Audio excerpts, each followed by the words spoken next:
According to a new report from the Washington Post, Facebook, based on evidence provided by whistleblowers, has apparently been misleading their investors about their efforts to get rid of misinformation and disinformation on their platform. Now, this complaint is not just coming from the whistleblowers, but they have also filed this complaint with the Securities and Exchange Commission. The SEC now has this complaint sitting in front of them saying that Facebook, or Meta, I guess, has been misleading their own investors.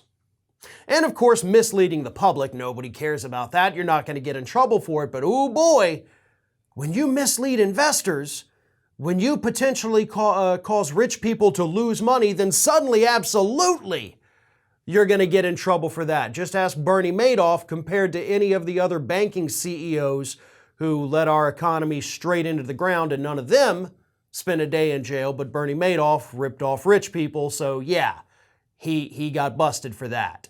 And it's kind of the same thing here with Meta and Facebook. So let me read this complaint. This is from the Washington Post. One complaint alleges that climate change misinformation was prominently available on Facebook and that the company lacked a clear policy on the issue as recently as last year, despite Facebook executives committing to fight the global crisis during earnings calls. So before I continue, let's talk about that for a minute. They're on these earnings calls, which means they're on there with the shareholders, they're on there with their investors, they're telling them we're doing X, Y, and Z. However, in practice, they're not doing any of those things, so that would be the misleading of the investors. It continues. A second companion complaint argues that while Facebook executives were publicly touting their efforts to remove harmful COVID misinformation, internal documents, quote, paint a different story. The complaint cites internal company communications about the spread of vaccine hesitancy in comments and internal surveys that showed the proliferation of COVID misinformation on the service. So they said they were doing something about COVID misinformation. Internal documents say, no, we're not. They said they were doing something about climate misinformation. Internal documents again say, no, you're not.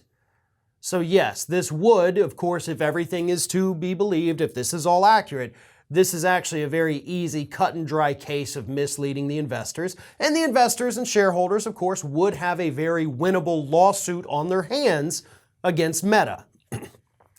Now here's where things get interesting to me.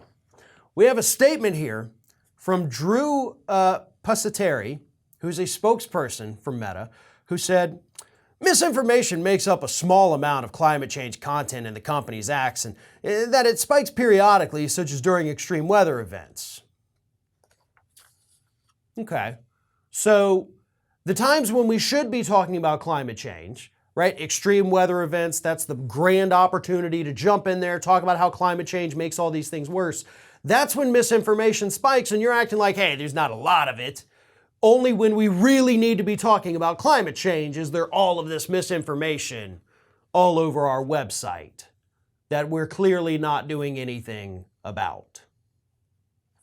Now, the problem, of course, is that you don't want to engage in full-blown censorship, right?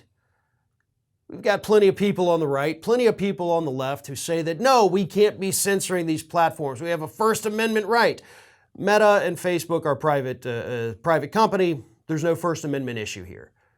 If they wanted to do these things, if they wanted to ban these people, they have full legal rights to do so. Now, we could argue all day long about whether or not that's the right thing to do, but legally speaking, they can do that and they cannot be punished at all for it.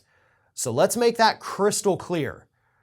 You may agree with them being able to ban people or ban words or ban certain contents. You may disagree with it, but none of that matters because the law says it's their company. They can, in fact, do that. What they cannot do, however, is lie to shareholders. No company can do that because every time they do, you can bet they're going to get popped for it. And if this has to be the thing that we finally get to pop Facebook for doing, then I say full steam ahead, file that shareholder lawsuit and make the company pay for their lies. Thanks for watching, and if you like what you saw, don't forget to like, comment, share, and most importantly, subscribe to our Ring of Fire channel here.